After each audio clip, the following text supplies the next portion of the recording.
Hello Scorpio, Happy New Year to you. This is your January forecast. Well, it's going to be a busy month. There's a lot of fire and air in the heavens, and so that's all upward energy. Luckily you are more of a downward energy, you're water, so hopefully you'll be able to ground a lot of this energy that's going to be scooting around all over the place. I need to alert you on the first pass is that on the 22nd of the month, Mercury, ruler of transportation, technology and communication, goes retrograde until February 11th. So I'm going to suggest that for the first 3 weeks of the month that you make sure you've backed up your hard drive, you've made any important travel plans, and you've signed any important documents or contracts. Best to do it before Mercury is retrograde.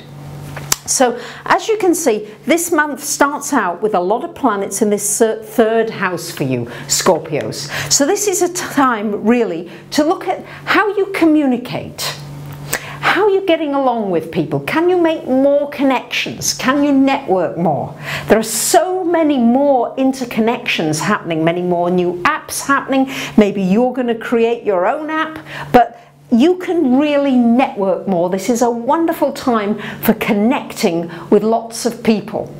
And Pluto there, they could be influential people that you might connect with that could be really beneficial for you.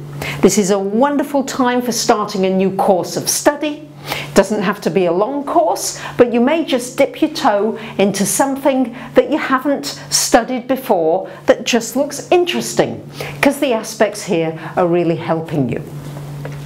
Now, on the 4th of the month, we've got Venus moving into your 4th house, joining Mars.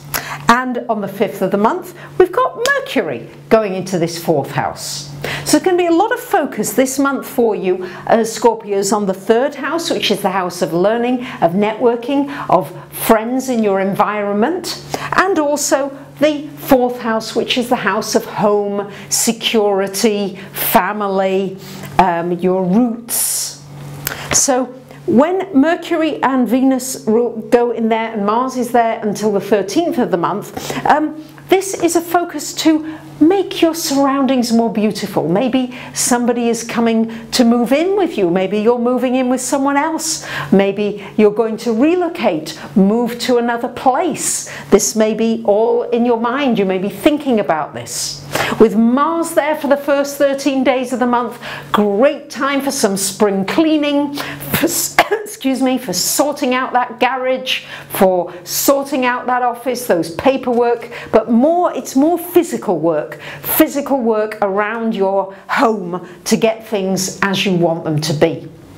Now on the 5th of the month, we've got a full moon happening in your 9th house in Cancer, the top of the chart, and so for you this is shining a light for you, Scorpios, on your education.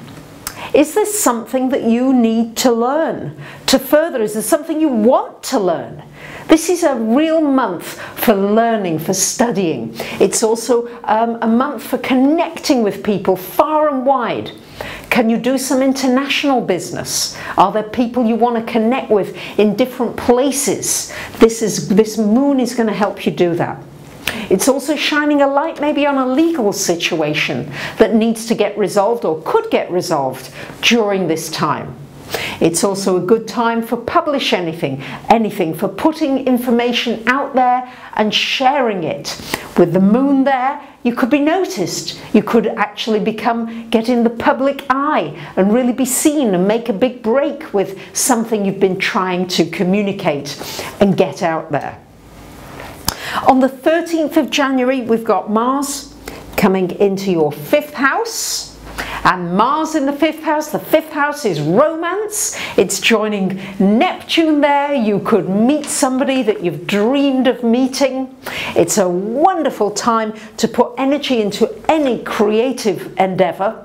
These last couple of weeks of the month, anything that involves music, dance, theatre, making things, doing things with your hands, and also a good time for putting energy into your own business if you have one. Anything entrepreneurial, it's a really good time for doing that. Now, you'll need to know when to stop, because Neptune, Mars together, Neptune tends to like draw the energy, and Mars wants to keep going and doesn't want to stop. And because Mars is your ruler, you're going to have to be extra vigilant for the last couple of weeks that you're not overdoing it, because Neptune will just drain your energy otherwise, and you'll just be out for the count. So make sure, Scorpios, you are pacing yourself and not overdoing things. And on the 20th of January, we've got the Sun coming into your 4th house as well. And on the same date, we've got a lovely new moon in your 4th house as well. So as you can see, a lot of focus happening in this 4th house. So Scorpios, it's about looking at your roots, your security, what makes you feel secure. Maybe there's a new living situation for you. It could be a move, or the circumstances of your living change. It's a new beginning as far as a family relationship is concerned. Or maybe you adopt an entirely new family.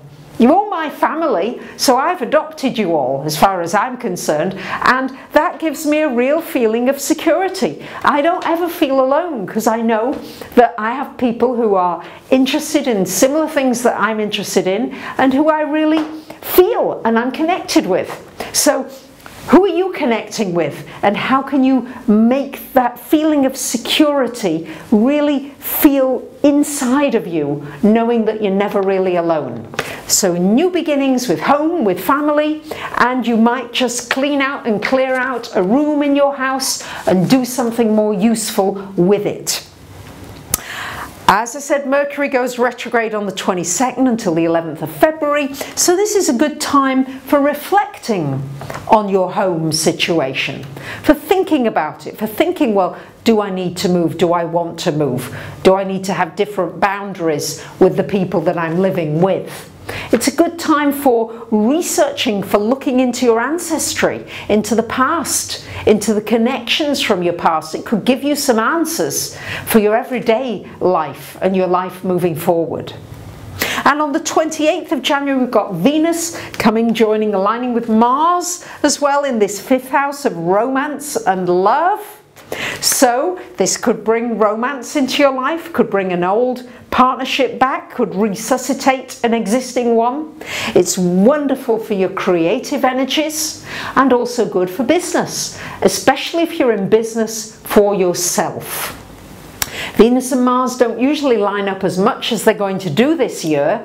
They're going to line up pretty much on and off between now and the end of November, and it's usually only for 6 weeks a year. So that's exciting. There's going to be a lot of passion around sexuality, popularity, and lots of really instant spark connections. So make sure you're not going into something too quickly. Neptune there could bring you somebody that could look like a dream, but maybe isn't telling you the whole of the truth.